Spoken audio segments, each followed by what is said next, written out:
Harka fuunee hordoftoota keenyaa nageenyi keenyaa bakka jirtanitti isin haa qaqqabu jechaa odeeffannoo wayitaawaa sadaasa 11 bara 2025 qindeeffanne isinitti himnaa dursa oduu ijoo. Dirree dhawaan teessoo mootummaa Somaalee ta'uuf jirti jedhame.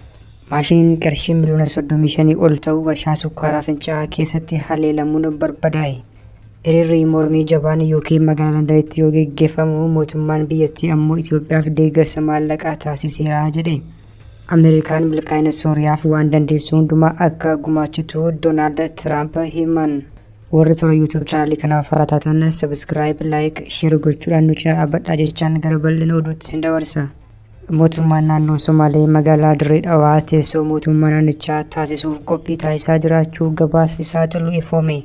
Daba siyaasaa uummata Oromoo irratti hojjetameen magaalaan Dirree Dhawaa bulchiinsa mootummaa naannoo Oromiyaa jalaa baafamuun chaartaraan akka bultuu erga taasifamee booda dhiibbaan garaagaraa uummata Oromoo irratti taasifamaa tureera. Barreessaa Iskoo Hamzaa yaada saamicha lafaa daangaa Oromiyaa fi dhimma magaalaa Dirree Dhawaa irratti OMN'f yaada kenneen mootummaan naannoo Somaalee walakkaa lafa Oromiyaa bahaa seenuun gaaffii abbaa biyyummaa magaalaa Dirree Dhawaa irratti kaasaa jira jedhe. Dabareen bulchiinsaa magaalaa Dirree Dhawaa itti aanu kan Somaalee waan taateef carraa kanatti fayyadamanii teessoo mootummaa naannoo Somaalee Dirree Dhawaa taasisuuf hojjetaa jirus jedhe. Oromoon lafti isaa bulchiinsa Minilik irraa kaasee sirnoota Itoophiyaa bulchaa turan hunda keessatti saamaa turuu eeruun magaalaan Dirree Dhawaa amma falmii irratti ka'aa jiru kun rakkoo siyaasaa adda waa'een awwaaleedha jedhe.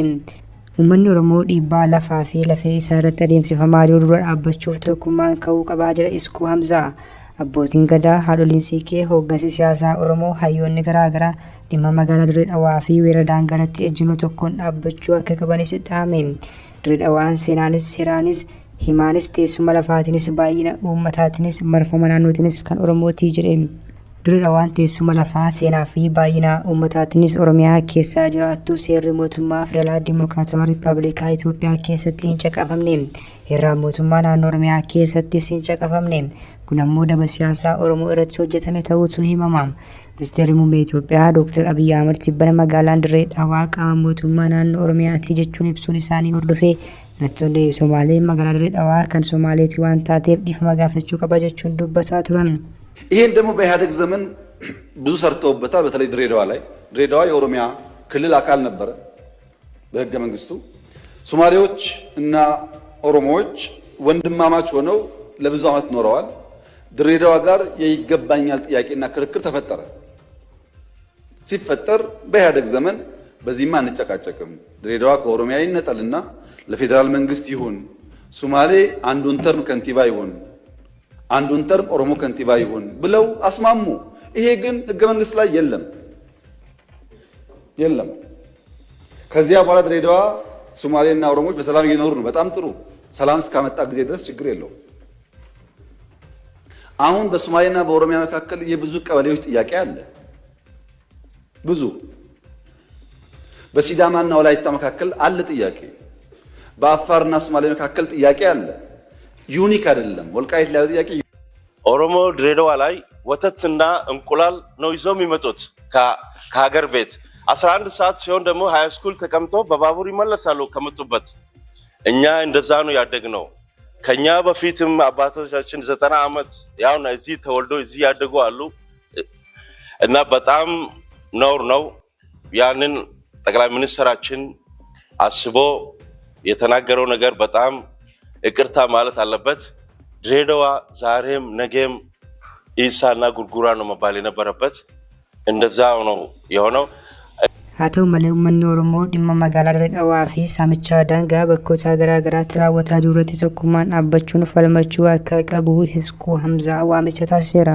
Maashiniin qarshii miliyoona 35 ol baasu warshaa sukkaaraa Fincaa'aa keessatti haleelamuun barbadaa'uun dhagahame. Godina Horroo Guduruu Wallaggaa aanaa Sulula Fincaa'aatti kan argamu warshaa sukkaaraa Fincaa'aa irratti haleellaa hidhattoonni raawwatan jedhameen meeshaan warshichaa barbadaa'utu ifoome. Akka gabaasni warqabee addeessutti meeshaan joondar jedhamuu fi gatiin isaa qarshii miliyoona 35tti tilmaamamu barbadaa'eera. Meeshaan kun agadaa sassaabuun gara maashinaatti kan dabarsu ture jedhame. Hidhattoonni kunneen konkolaataa sadiin kan tokkoon isaa qarshii miliyoona 12 baasan gubuun tajaajilaan ala gochuunis himame. Haleellaan kunis kan raawwatame warshicha keessaa naannoo Bartiidhaan Viileej jedhamee beekamutti akka ta'e warshichi beeksiseera. Hiriirri mormii jabaan UK magaalaa Landan geggeeffamu mootummaan biyyattii ammoo Itoophiyaaf deeggarsa maallaqaa taasiseera jedhe. Hawaasni Oromoo biyya UK jiraatan guyyaa kaleessaa magaalaa Landanitti wal gahuun ajjechaa suukkanneessaa Oromiyaa keessatti waraana Abiyyiin raawwatamaa jiru balaaleffataniiru. Dhaadannoowwan garaagaraa dhageessaa kan turan hiriirtonni kunneen mootummaan Itoophiyaa bulchaa jira ofiin jedhu abbaa irree fi kan uummata isaa fixaa jiru waan ta'eef mootummaan UK deeggarsa kamillee akka hin gooneef gaafataniiru. Kana malees UK'n sagalee wayyabaa dhaabbata mootummoota gamtoomanii keessatti qabdu fayyadamuun bulchiinsa biyya Ahmad irratti dhiibbaa dippiloomaasii bal'aa akka gootu waamicha taasisaniiru. Torban lama dura jilli koomishinii marii biyyaalessaa jedhamu Finfinnee irraa gara Landanitti imalee kan ture yoo ta'u hawaasni achi jiraatu jila kana duukaa bu'uun ari'ee akka isaan walgahii hin geggeeffanne taasisuun bilxiginnaa salphisuu gabaasnee turre.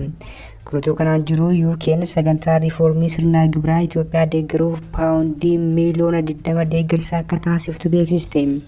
Yuunaayitid Kingdom Itoophiyaa keessatti galii biyya keessaa guddisuuf hirkattummaa gargaarsa biyya alaa hir'isuuf tattaaffii Itoophiyaan taasisaa jirtuun qondaaltota gibiraa leenjisuu fi sirna gibiraa Itoophiyaa fooyyessuuf gargaarsa paawundii miiliyoona 20 akka gootu gaazexaan Telegiraaf gabaaseera. Erga hiriirri jabaan kaleessa daandii magaalaa Landanitti geggeeffame booda mootummaan UK murtee dabarse kana keessa deebi'ee ilaalaa fi dhiisaan isaa hanga oduun kun qindaa'etti adda hin baane yoo kan argannu ta'e isin biraan kan geenyu ta'a. Ameerikaan milkaa'ina Sooriyaaf waan dandeessu hundumaa taasiftii jiran Doonaald Tiraamp. Ameerikaan milkaa'ina Sooriyaaf waan dandeessu hundumaa akka taasistuu pirezidaantichi ibsaniiru. Marii gita isaanii Sooriyaa Ahmed Alshaaraa wajjin Waayit Haawusitti cufaatii taasisaniin booda shaaraan geggeessaa jabaadha kan jedhan Tiraamp Sooriyaa gara hojiitti deebisuun barbaachisaa ta'uu kaasaniiru. Bakka rakkisaa irraa dhufee nama jabaadha namatti tola pirezidaantichi wajjin nan hojjedhaa jechuun Tiraamp kaleessa ibsaniiru.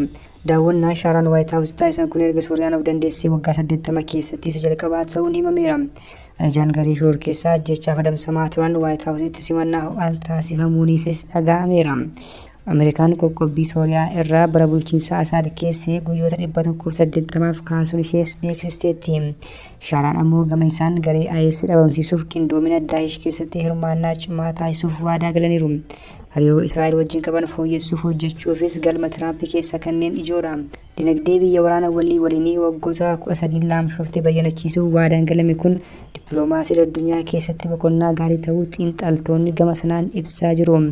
Kan ammoo waan Tiraampitti bu'anii qajeeluu jiraachuu ija shakkiin ilaalaa akka jiran tattaaffii dippiloomaasii isaan waggaa darbe Israa'el fi Gaazaa akkasumas Raashiyaa fi UK taasisan irraa ka'uun xiinxalli isaanii kun kufaa taasisu.